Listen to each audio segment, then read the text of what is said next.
NASA has been preparing for Artemis II for a decade, but they're still unsure about flying the first Orion astronauts with the heat shield on the spacecraft. If the space agency has to change their plans for Artemis II, what would that look like? Last week, I posted a video about the current plan, which is for the 4 astronauts on the Artemis II flight crew to fly around the moon next September. But NASA is still deciding what to do, and while we wait, in this video, I'll take a look at details of a couple of the alternatives if NASA isn't willing to continue with the current plan. As the summer of 2024 ends, NASA is still investigating the behavior of the Artemis I Orion spacecraft's base heat shield during its December 2022 re-entry, which has implications for the space agency's Artemis II plans. Even as the calendar turns over to 1 year away from the current September 2025 target, no decisions have been announced. With recent suggestions that there's a lot more heat shield investigation work left to complete, it's a good time to take a look at some of the possible options and alternatives that NASA has for Artemis II, and what selecting those options could mean. NASA could decide to fly the 4 astronaut flight crew on Artemis II as is, with the same heat shield design that flew on Artemis I, and press ahead with the existing schedule outlined for launch in a year. We're still covering production and launch processing milestones and have a list of watch items for that. But the Exploration Directorate could also choose alternatives. One would be to delay the launch and replace the heat shield with a modified design first. Another option is to fly Orion as is, but without a crew on board. I'll try to contextualize those 2 Artemis II alternatives. We can look at some of the unanswered questions about those options and the implications of picking one or the other.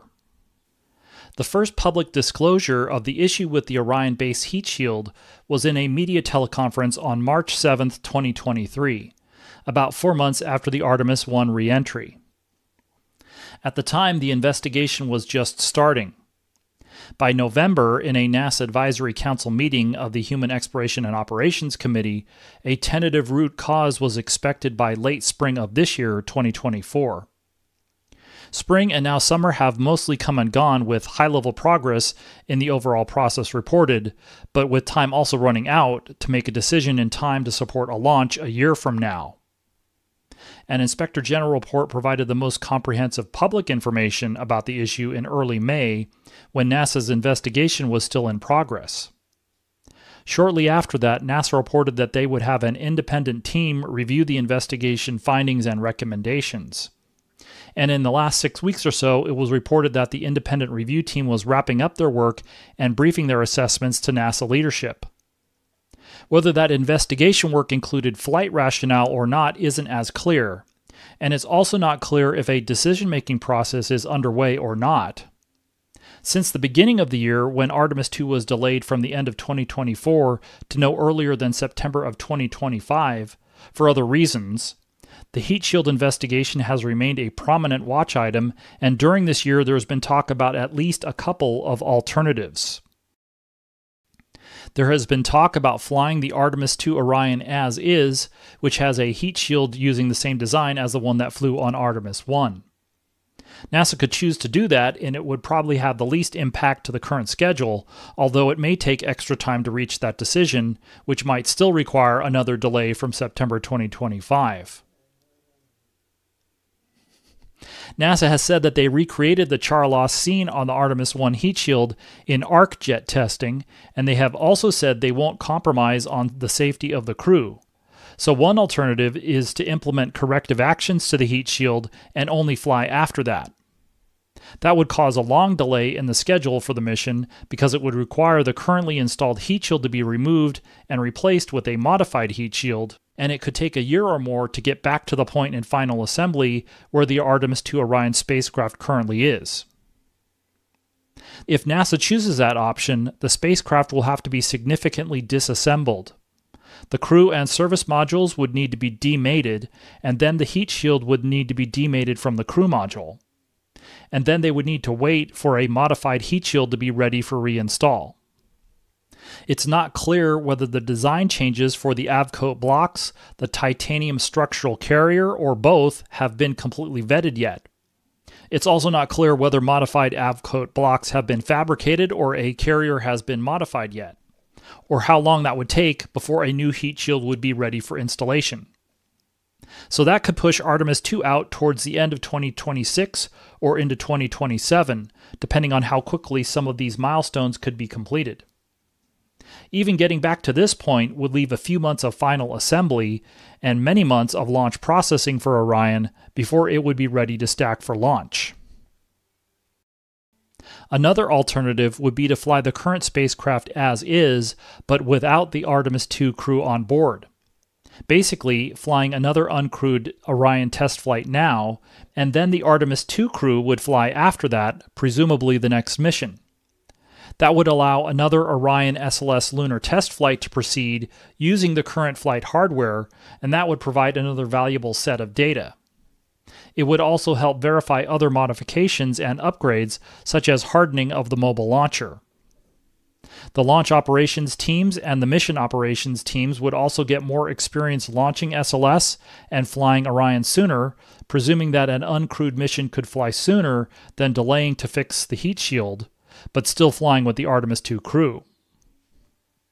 As we just saw with the decision by NASA to fly the Starliner CFT spacecraft home without its crew, the space agency is prioritizing crew safety. And in some ways, the situations are similar. Starliner was flying its first crewed test flight, and that's what Orion will do on Artemis II. The question is how much crew safety risk is NASA willing to accept? For Starliner, there was the lower risk option to return the Starliner crew on another vehicle. For Orion, the lower risk option would be not to fly the current heat shield with the crew. The situation for Artemis is different than Starliner's, however. Flying an additional uncrewed test flight would also leave NASA with only one SLS Block 1 vehicle left available, and it would likely still be necessary to fly the current Artemis II profile on the first crewed flight. That underscores another question. If the Artemis II mission profile includes risk reductions, such as a 24-hour high Earth orbit, and test objectives that require a flight crew, like the proximity operations and handling qualities demonstration, does it make sense to fly a mission profile tailored for a crew without one? One of the opportunities that the uncrewed Artemis I mission afforded was to buy down risk. If the second Orion SLS mission is converted to an uncrewed one, consideration might be given to converting the risk posture for the mission from risk reduction to buying down more risk. So would it make more sense in an uncrewed mission to refly the Artemis I mission's distant retrograde orbit profile, or to fly the profile of future Artemis missions to the Gateway's near rectilinear halo orbit? Flying a second uncrewed mission could also change the nature of the first crewed flight that would occur after that. As mentioned earlier, one of the implications is that now there's only one full set of SLS Block 1 hardware available after that second uncrewed mission. After that, NASA must wait until Exploration Upper Stage, Block 1B, and Mobile Launcher 2 are ready to fly. So if Artemis is in that situation, would they be willing to take more risk for the third Orion SLS mission and fly the Artemis III lunar landing mission on the very first crewed Orion flight? If they were to instead fly the current Artemis II risk reduction mission profile on that third and last SLS Block 1 launch, that would delay the first Artemis lunar landing until at least September 2028, which is the Artemis IV target date, and more likely into 2029 or farther. That would basically mean that the current Artemis II mission that I went over in a recent video might not fly until the third Artemis launch, and that might not be until 2028, or maybe later. These aren't necessarily the only alternatives, and whenever NASA announces its decision, we will go beyond the headlines and dig into the details and the implications of those choices.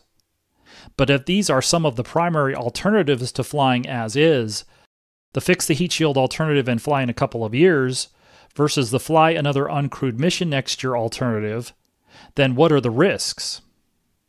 In terms of lower risk, either alternative removes the risk of flying the current heat shield with a crew.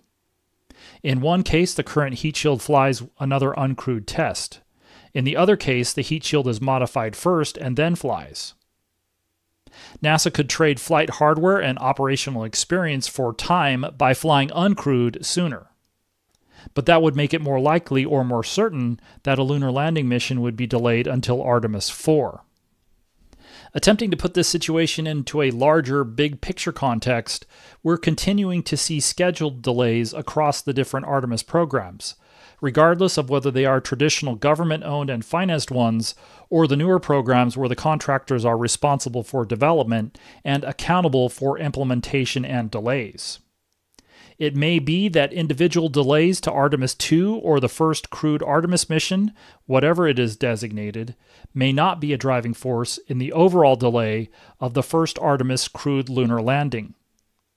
Those capabilities were slipping towards the end of the decade, mostly independent of the Orion heat shield issue, and probably regardless of whatever option is chosen here. These aren't the only alternatives, and we're waiting to hear when a decision will be made and what that decision is. But if NASA were to choose one of these alternatives, it's likely that the next Orion SLS launch will be further delayed. It's also possible that the currently planned Artemis II mission could also be delayed anyway. If an uncrewed Orion SLS test flight was chosen using this second SLS Block 1 vehicle and the first all-up Orion spacecraft with full crew and life support systems, there's a strong chance that the mission profile will be modified, and that would delay the mission to replan it. It's more likely that it would slide towards 2026. In the meantime, modified heat shield units will be produced for the following Orion spacecraft. The Exploration Directorate has expressed the desire to fly Artemis III only a year after Artemis II. In this hypothetical, the Orion and SLS hardware that was assigned to Artemis II might be ready to fly a replanned mission in 2026, and then the hardware assigned to Artemis III might be ready to fly in 2027. As we've seen from recent government audits, most of the elements for Artemis IV, from Gateway to Mobile Launcher 2 to Exploration Upper Stage, are already trending towards readiness to fly in 2029. Testing of Starship prototypes is taking longer than expected, and NASA already has a joint confidence level forecast for the HLS variant of that for early 2028. If NASA were to stick with the current plan for Artemis II but replace the Orion heat shield first, that probably pushes the mission well into 2026 and maybe into 2027. But given that we're seeing most or all of the Artemis lunar capabilities taking much longer to reach readiness to fly crews to the moon, another delay to Artemis II might not impact those independent trends. Thanks as always for watching. Click on the like button if you found this video informative.